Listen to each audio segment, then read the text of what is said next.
क्या हिंदू धर्म में मांस खाना मना है? इस संबंध में कई लोगों के मन में भ्रांतियां पाई जाती है। हालांकि शाकाहारी भोजन ही हम हिंदुओं के लिए उत्तम माना गया है, परंतु फिर भी हमारे धर्म ग्रंथों में मांसाहार को लेकर कोई सख्त अनुमोदन अथवा मनाही देखने को नहीं मिलती है। वैसे देखा जाए तो वेद ही हिंदू धर्म की आत्मा है और वेदों का सार ही उपनिषद है तथा उपनिषदों का सार ही गीता है। तो चलिए एक बार विस्तार से प्रकाश डालते हैं कि मांसाहार के संबंध में इन तीनों में क्या भेद पाए जाते हैं। नमस्कार और एक बार फिर स्वागत है आप सभी का आपके अपने वीडियो कलश यूट्यूब चैनल पर।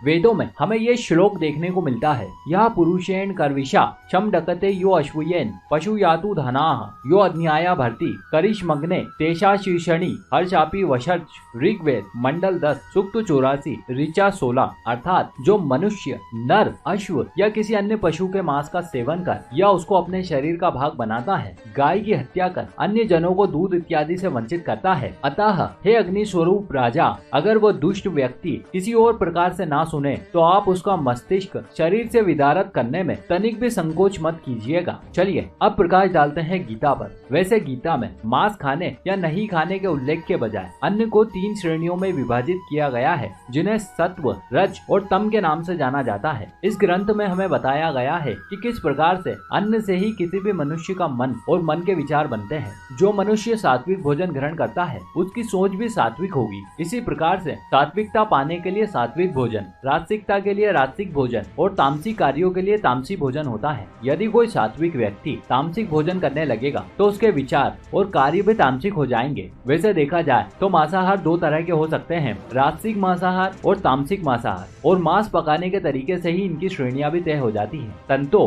ब्राह्मणों और धार्मिक कार्य से जुड़े लोगों को सात्विक भोजन ही करना चाहिए, लेकिन युद्ध, कीड़ा और भयंकर कार्य करने वाले लोगों को राजसिक भोजन करना चाहिए। हालांकि तामसिक भोजन कभी नहीं करना चाहिए, क्योंकि इस भोजन को राक्षस, पिशाच और असुरों के लिए माना गया है। तामसिक भोजन में अच्छे से नहीं धोया गया मांस, बासी भोजन, खराब भोजन, बहुत तीखा और मसालेदार भोजन इत्यादि सम्मिलित है। चलिए अब प्रकाश डालते हैं आयुर्वेदिक ग्रंथ सुश्रुत संहिता पर। इस ग्रंथ में बताया गया है कि रोगों के उपचार के लिए अथवा शरीर को पुष्ट करने के लिए कभी कभी मांसाहार करना जरूरी हो जाता है। सुश्रुत संहिता के अनुसार मांस, लहसुन और प्याज इत्यादि भी औषधियाँ हैं और औषधियों का उपयोग किसी भी बीमारी के इलाज के लिए किया जाता है, न कि जीवा के स्वाद के लिए। वैसे आपको बता दें कि प्राचीन काल से लेकर अब तक अनेक प्रकार की औषधियों के निर्माण हेतु मछलियों का तेल और सांप के जहर का उपयोग किया जाता है। इतना ही नहीं, कई औषधियां तो बकरे की हड्डियों के रस अथवा खरगोश के खून से भी बनी होती है। इनके उचित सेवन से रोग नष्ट होते हैं और इनसे अब तक कईयों की जान भी बची है।